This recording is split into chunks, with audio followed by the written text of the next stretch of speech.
बिस्मिल्लाहिर्रहमानिर्रहीम। अस्सलाम वालेकुम। आप देख रहे हैं DDP एनालिटिका। पिछले दिनों आपको याद होगा कि एक पाकिस्तानी अमेरिकन्स का एक डेलीगेशन इसराइल के दौरे पे गया। उसके साथ एक पाकिस्तानी जर्नलिस्ट अहमद कुरैशी भी मौजूद थे, वो भी साथ दौरे पे थे। और जब ये वापस आए तो मुल्क में एक बहस छिड़ गई और तनकीद। बहस ये कि इनको इमरान खान हुकूमत ने भेजा या उससे पहली हुकूमतों ने इनको या आज की मौजूदा हुकूमत ने भेजा। और उसमें एक पाकिस्तानी यहूदी, एक ही यहूदी गालिबन यहाँ रह गई, एक फैमिली या एक आदमी, उस पाकिस्तानी यहूदी को इमरान खान की हुकूमत ने इजाज़त दी थी कि वो अपने पासपोर्ट में, उसके पासपोर्ट में स्पेशली इसराइल का इंदराज किया गया और उसको इजाज़त दी गई कि वो इसराइल का दौरा करे। सो वो भी इस डेलीगेशन में मौजूद था। इस बहस के साथ ये भी शुरू हो गया मामला कि पाकिस्तान इसराइल को रिकॉग्नाइज़ करना चाहता है, ये हुकूमत करना चाहती है। हमारे यहाँ ये हमेशा से एक बहस रही है कि इल्ज़ाम तराशी, अगर आपने किसी हुकूमत को उसको मतून करना है, उसके ऊपर इल्ज़ाम तराशी करनी है या उसका गैर इस्लामी रवैया ज़ाहिर करना है, तो उस पर इल्ज़ाम लग जाता है कि ये प्रो इसराइल है, ये इजरायली लॉबी है, या ये इसराइल को रिकॉग्नाइज़ करने की कोशिश कर रहे हैं, रवावत बढ़ा रहे हैं। पाकिस्तान में उसका काफ़ी मुखालिफाना रिएक्शन नज़र आता है। इसराइल एक ताकतवर मुल्क है, अमेरिका के उसके साथ बड़े गहरे ताल्लुक़ हैं। अमेरिका के साथ तावन की वजह से इसराइल टेक्नोलॉजिकली बहुत तरक्की कर चुका है, बहुत आगे है। ख़ास तौर पे ज़राअत के मामले में छोटी सी ज़मीन और उससे वो बहुत बड़े पैमाने पे गल्ला उगा रहे हैं, वो टेक्नोलॉजी के इस्तेमाल की वजह से। तो अट्रैक्शन तो है कि आपको अगर तावन हो तो आपको वहाँ से फ़ायदा हो सकता है, फिर अमेरिका के साथ भी आपके ताल्लुकात बेहतर हो सकते हैं।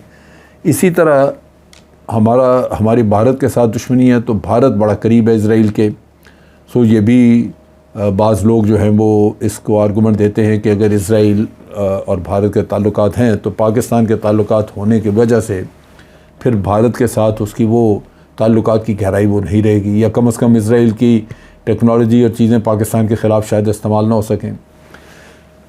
इसके साथ साथ इसराइल का एक अपनी ख्वाहिश, उसकी कोशिश कि पाकिस्तान किसी तरह रिकॉग्नाइज़ करे, वो भी नज़र आती है। उसकी वजह बुनियादी ये है कि पाकिस्तान इस्लामी दुनिया का वाहिद एक एटमी मुल्क है, एटमी ताकत है, और उस एटमी ताकत होने के नाते पाकिस्तान का एक अपना इन्फ्लुएंस भी है, जिसकी वजह से इसराइल की बड़ी कोशिश और ख्वाहिश रही है कि किसी तरह बाकी इस्लामी मुल्क अपनी जगह पे वो करें ना करें, लेकिन पाकिस्तान किसी तरह इसराइल को रिकॉग्नाइज़ कर ले, डिप्लोमेटिक टाइज़ अपनी रख ले, तो उससे इसराइल को इस्लामी दुनिया में एक अच्छी पोजीशन मिल जाएगी। लेकिन पाकिस्तान का ये है कि बावजूद इसके कि बहुत सारे लोग ये वकालत करते हैं कि इसराइल से हमें ये फ़ायदा हो सकता है, जैसे मैंने फ़वाइद गिनाए टेक्नोलॉजी वगैरह के, तो हमारे यहाँ ज़्यादा हमारी जो पॉपुलेशन है, ये अक्सरियत ये समझती है कि हमें इसराइल से ताल्लुकात नहीं रखने चाहिए। वो उसकी एक बड़ी सॉलिड वजह है। ये फ़ैसला कि हमें इसराइल को रिकॉग्नाइज़ नहीं करना, ये हमारे असूलों की बुनियाद पे हुआ। और ये हमेशा होता है कि बाज़ औक़ात असूल आप फॉलो करते हैं तो बाज़ चीज़ में आपको नुकसान हो जाता है किसी और तरफ, लेकिन उससे आपके अंदर कोई भी रिपेंटेंस नहीं होती, कोई मलाल नहीं होता। इसकी वजह और उसकी वजह बुनियादी यही है कि आप ये सोचते हैं कि हमने तो एक असूली फ़ैसला किया था।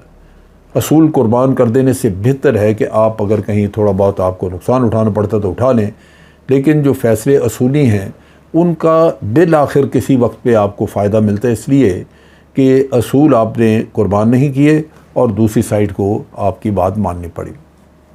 असूल हमारा ये है कि एक तो 1947 कायद आज़म ने जो फ़ॉरेन पॉलिसी मुरतब की, उसमें उन्होंने ख़ास तौर पे ये जुल्म देखा जो कि फ़लस्तीनियों के साथ हो रहा था, और यही जुल्म हम देख रहे हैं जो कश्मीरियों के साथ हो रहा है।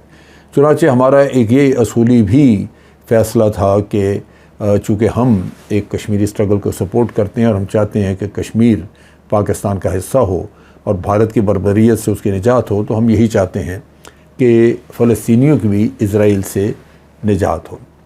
उसके साथ साथ हमारा मुल्क चूँकि एक इस्लामी मुल्क तो दूसरे भी हैं, लेकिन हमारे लोगों की सोच ज़्यादा दीन की तरफ माइल है, और उसकी बुनियादी वजह यही है कि ये पाकिस्तान बना ही इस्लाम के नाम पे था।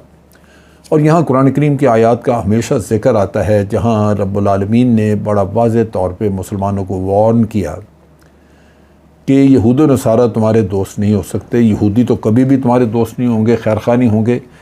नसारा थोड़ा बहुत उनसे यानी ईसाइयों से कुछ न कुछ थोड़ी बहुत बातचीत हो सकती है, लेकिन ये दोनों आपस में बहुत गहरे दोस्त होंगे। यानी यहूद और नसारा जो है ये आपस में इनकी दोस्ती बड़ी गहरी होगी। आपके मुसलमानों के हक़ में वो नहीं होगी, ख़ास तौर पे यहूदियों के।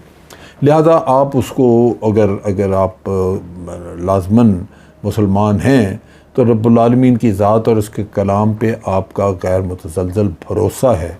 आप उस भरोसे को तोड़ नहीं सकते। आप उस अल्लाह ताला की बताई हुई नसीहत को आप उसको रद्द नहीं कर सकते। लिहाजा हमारे यहाँ एक मुसल्लमा उसूली फ़ैसला मौजूद है कि इज़राइल को हमने रिकॉग्नाइज़ नहीं करना। अब ये बहस आज क्यों? वो ये है कि सऊदी अरेबिया ने बड़ी तेज़ी से इज़राइल के साथ अपने ताल्लुकात नॉर्मलाइज़ करना शुरू कर दिए। कुछ अर्सा पहले ये तवक्को थी कि जैसे यूनाइटेड अरब एमिरेट ने ये इज़राइल को रिकॉग्नाइज़ किया, सफारती ताल्लुकात कायम किए, तो उस वक्त ये कहा जा रहा था कि सऊदी अरेबिया भी साथ ही रिकॉग्नाइज़ कर लेगा। ये बड़ी वाज़ेह तौर पे ये मैसेजेस मौजूद थे, ये इंडिकेशंस मौजूद थी कि 8-10 दिन में सऊदी अरेबिया भी ऐलान करेगा। लेकिन बाज़ वजूहात की बुनियाद पे वजह से ये ऐलान ना हुआ और मामला जो हैं वो थोड़ा टल गए। इसी असना में हमने सुना कि सऊदी अरेबिया पाकिस्तान को प्रेशराइज़ कर रहा है कि वो इज़राइल को रिकॉग्नाइज़ करें। उससे ये अंदाज़ा हुआ कि सऊदी अरेबिया ये चाहता है कि जब वो रिकॉग्नाइज़ करें तो साथ ही पाकिस्तान भी रिकॉग्नाइज़ करे, जिससे इस्लामी दुनिया में उसको कुछ बचाव, कुछ स्ट्रेंथ मिल जाएगी सऊदी अरेबिया को, और पाकिस्तान का साथ होना उसको तक़वियत देगा कि ये उसका अकेले का फ़ैसला नहीं है, बल्कि एक बहुत इम्पॉर्टेंट मुल्क पाकिस्तान का भी फ़ैसला यही है। लिहाजा हमने इसको तस्लीम कर लिया। अब इस सारे किस्से में साल से ज़्यादा वक्त गुज़र चुका है, लेकिन रिकॉग्निशन नहीं हुई और पाकिस्तान कहीं भी उस रिकॉग्निशन के करीब नज़र नहीं आता, जबकि सऊदी अरेबिया मज़ीद इंतज़ार करने को तैयार नहीं है। वो एक नया शहर बना रहे हैं जो टूरिस्ट के लिए बना रहे हैं, बिल्कुल दुबई के तर्ज पे, और वहाँ टूरिज़म होगा, हर तरह की आज़ादी होगी, और उस शहर को वो खोलना चाहते हैं तमाम किस्म के तमाम कौमों के लिए, और उसमें वो इज़राइलियों से तावन भी ले रहे हैं। फिर उनके पास ये भी एक लालच है उनको कि मक्का, मदीना और फिर जो फ़लस्तीन जो हमारा बैतुल मुक़द्दस है उसको लिंक कर दिया जाए एक रेलवे सिस्टम से। इज़राइल बड़ा कीन है कि वो एक ट्रेन सिस्टम लेके आए जो कि सऊदी अरेबिया से अंदर से गुज़रता हुआ वो आगे दुबई तक जाए, यानी वो ईरान के सामने तक वो अपनी रेलवे लाइन ले जाएं। इस काम के लिए वो पहले ही कोशिश कर रहे हैं। सुना है कि सर्वे वगैरह उन्होंने काफ़ी कुछ कर लिया हुआ है, जबकि सऊदी अरेबिया की तरफ से इंतज़ार है उनको रज़ामंदी का। मेरा अपना अंदाज़ा है कि मोहम्मद बिन सलमान जिस नौइयत का आदमी है, जिस तरह की शख्सियत है, वो बड़ी जल्दी में है और जल्दी ही वो इज़राइल को ओके करेगा। अब पाकिस्तान की पोजीशन क्या है? आज लोग ये कह रहे हैं कि जैसे ही सऊदी अरेबिया ने फ़ैसला किया रिकॉग्नाइज़ करने का, तो पाकिस्तान को मजबूरन इज़राइल को रिकॉग्नाइज़ करना पड़ेगा। पाकिस्तान इनकार नहीं कर सकेगा, और उसकी जो बुनियादी वजह है वो ये है कि पाकिस्तान बहुत ज़्यादा सऊदी अरेबिया पे इन्हिसार करता है मुख्तलिफ़ चीज़ों के लिए। एक तो इस्लामी मुल्क है, और पाकिस्तान अक़ीदे के लिहाज से हमेशा से सऊदी अरेबिया के बहुत करीब रहा है।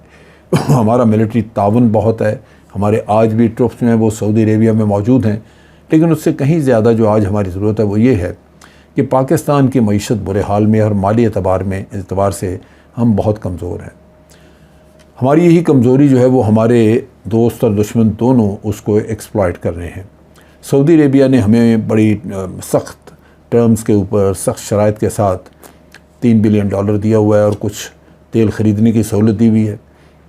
लेकिन वो इसमें कुछ इजाफा भी कर सकते हैं या अपनी शराइत कुछ नरम कर सकते हैं, मगर उससे बढ़ के वो अपना इन्फ्लुएंस यूज़ कर सकते हैं अमेरिका के साथ मिलके, जहां IMF आपको वक्ती तौर पे बेल आउट कर दे। आप अपनी माली मुश्किलात से बाहर आ जाएं और आप अपनी जगह पे खुश कि आपकी इकॉनमी को सहारा मिल गया, और सऊदी अरेबिया अमेरिका अपनी जगह पे खुश कि आपने इज़राइल को तस्लीम कर लिया। मौजूदा हुकूमत जो है वो, मेरा ख़्याल है कि वो बेहतरीन मौका मुहैया करती है, क्योंकि इस हुकूमत की सोच और इसका हुकूमत में आना और फिर इसकी सर्वाइवल, ये सारी चीज़ें अमेरिका की खुशनुदी के साथ जुड़ी हुई हैं। लिहाजा यहाँ पॉसिबिलिटी बड़ी मौजूद है कि सऊदी अरेबिया जब प्रेशर डालेगा पाकिस्तान पे, वो चाहेगा तो बहुत सारी पॉसिबिलिटी है कि हमारी हुकूमत जो है वो इसको तस्लीम कर ले। अब उसको पाकिस्तान के अवाम किस तरह देखते हैं, कल यहाँ पे बलवे और फसाद शुरू हो जाए, ये रूल आउट नहीं किया जा सकता, क्योंकि पाकिस्तान में इस काम की काफ़ी मुखालफत है और हमेशा से रही है।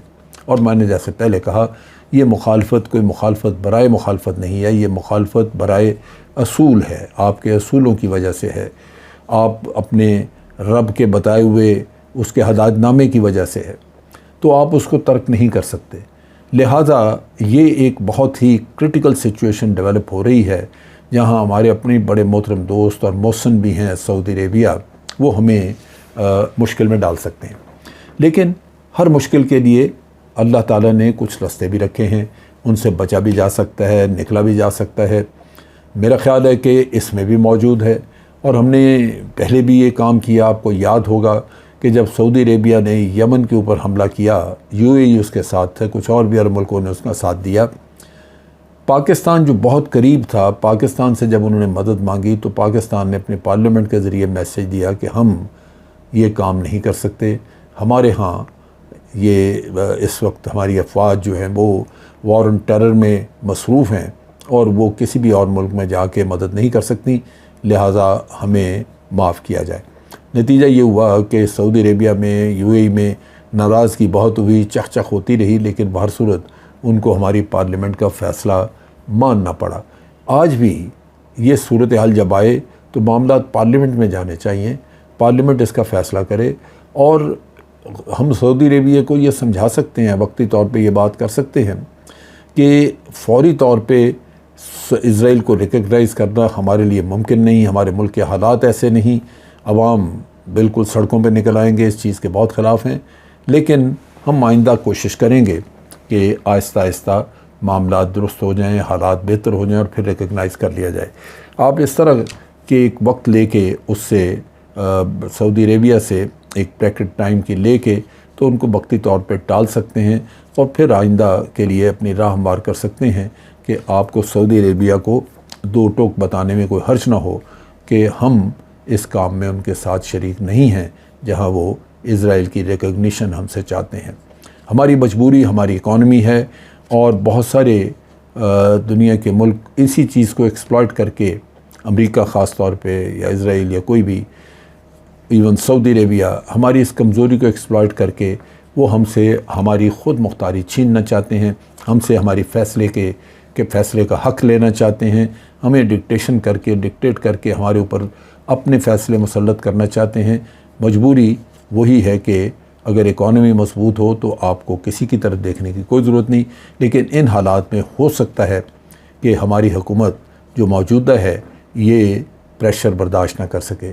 इसके लिए अवामी सतह पे सूझबूझ की ज़रूरत है और रुकावट की ज़रूरत है, ताकि पार्लियामेंट कोई ऐसा फ़ैसला न करे जो इस मुल्क के असूलों के ख़िलाफ़ हो, इस मुल्क की सोच और बुनियाद के ख़िलाफ़ हो। आज के लिए इतना ही। अफ़वाज पाकिस्तान ज़िंदाबाद, पाकिस्तान पाइंदाबाद।